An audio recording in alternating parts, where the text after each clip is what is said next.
Alright, this is my attempt to document opening this guy from EK. Kind of trying to figure out the best way to do this one-handed, you know? But it's not for production value, it is for warranty value. I don't even know if there is a warranty on this guy.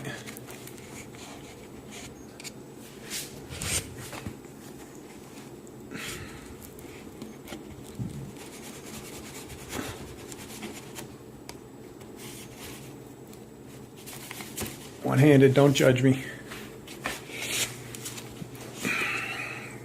Trying not, well, the box is already pretty properly messed up here.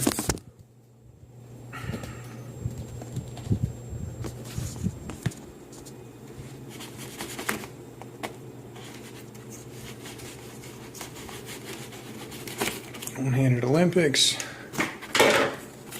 Will it open? Yes, it will. Let's see what we have.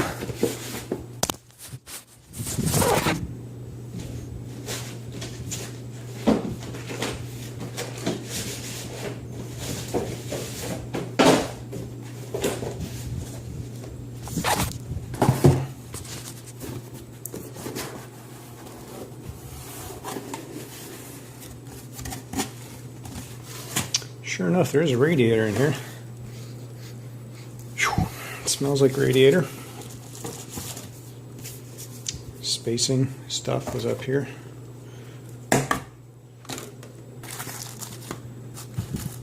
And this guy is enclosed.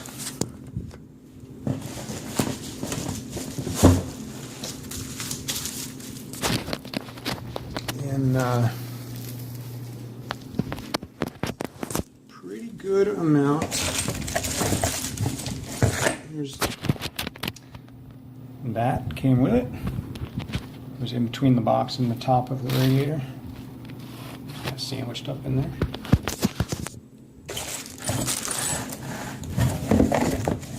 And let's see how much difficult this is to get out.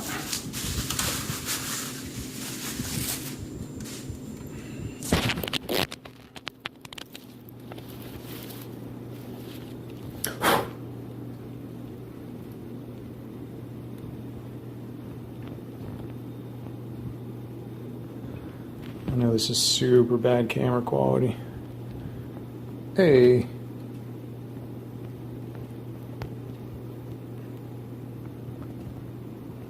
Oh, vertical video, sorry guys. God, I'm so bad at this. This whole videoing thing. The fins look great. Definitely some metal shavings on the outside of it. It just brushed off. I'm going to repaint all this, except for the fins, of course. Get the sense that I don't really want to squeeze it like I just did on the outside with one hand. It took some, you know, this thing's heavy.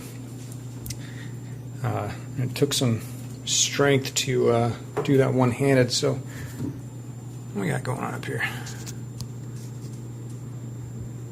Hello? Well, if I wasn't planning on painting it, I wouldn't be particularly thrilled, but whatever. I'm not, whatever. The fins look to be in great shape.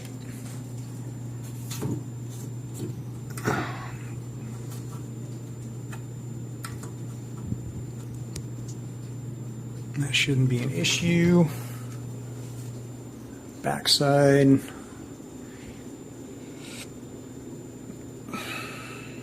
All right.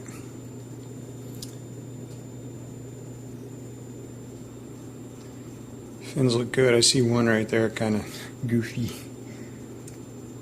Not something I am prepared to complain about. Although it is my right as an American to complain about any goddamn thing I buy. loudly. This feels good, looks good. Never handled a Pro radiator like this, so I'm happy. My kitchen smells like a radiator. So, again, this is just mounting. I'm going to be, for sure, flushing the heck out of it, cleaning it with vinegar and water before actually using it. This is just a mounting test to make sure I have spaces, the most fundamental spaces in the build, correct, and that it will actually work. Remove foil, I think. Okay.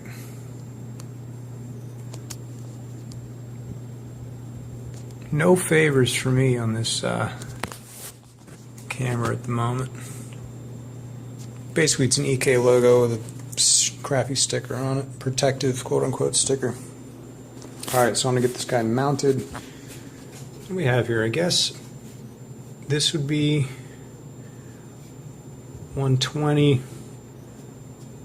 No idea. Comes almost all the way down to the bottom.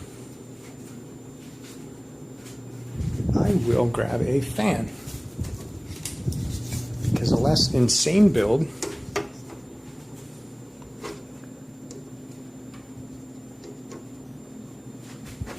would make more sense. Alright. Lining this up. Okay, so 120 is from here to the second row. I guess this is for SSDs maybe, I don't know. But that's the 120 spacing for the screws. Up. So it goes almost the entire height of it. Let's see what it looks like when it's on there. Hey, just another thought before putting this guy on there. I was hesitant. I really didn't know how the bottom of the radiator would be determined. And it looks like it's at least an inch past the last mount, so I guess it's going to go straight. I don't know, I guess I can move it up, because this is for the res tray. You bolt in a little piece from the case that comes straight out, sits like this, then you put the water reservoir on top of it. But that's not what I'm going to do. I'm not using these, so maybe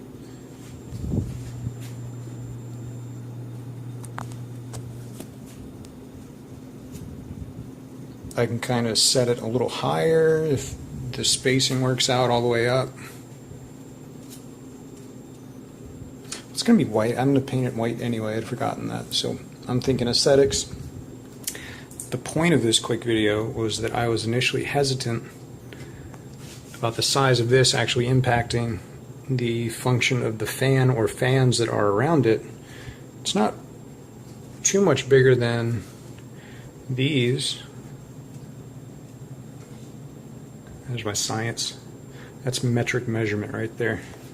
The Europeans are doing it all wrong. I was entertaining the idea of having to just cut this off, gone, to let the fan work, but I don't think that's remotely necessary at this point. The radiator is probably way overkill. I'm not going to be overclocking, at least in the foreseeable future. The GPU, and when I do start rendering hard on it, I'll have a better sense of what's needed. Yeah, and the 480 for sure is probably, I don't know, like, I'm probably going to be hitting the Ryzen pretty hard. Maybe not maxed out, but certainly under load. We'll just see what happens. Anyway, I'm not anticipating having to cut that piece off, which I am happy about. You can see the clearance. I'm probably going to end up sticking SSDs down here just with double-sided foamy tape or something, so we'll see how that goes. I don't want to cover these up because I like my airflow. Well, I don't know left from right at the moment, but I feel like I need that airflow, and I will. So we'll see what happens when it gets